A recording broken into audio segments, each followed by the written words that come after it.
ছোট্ট বন্ধুরা, আজকে আমরা শিখব কবিতা। কবিতার নাম ট্রেন। লিখেছেন শামসুর রহমান। ঝকঝকা ঝক ট্রেন চলেছে, রাত দুপুরে ওই ট্রেন চলেছে, ট্রেন চলেছে, ট্রেনের বাড়ি কই? একটু জিরায় ফের ছুটে যায়, মাঠ পেরোলেই বন, পুলের উপর বাজনা বাজে ঝনঝনা ঝনঝন।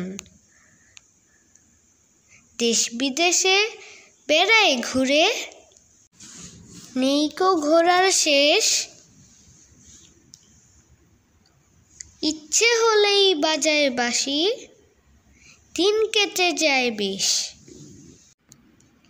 থামবে হঠাৎ মজার গাড়ি, একটু কেশে খক, আমায় নিয়ে ছুটবে আবার ঝকঝকা ঝকঝক। বন্ধুরা, ভিডিওটি ভালো লাগলে লাইক, কমেন্টস এবং শেয়ার করো এবং চ্যানেলটি সাবস্ক্রাইব করে আমাদের পাশে থাকো।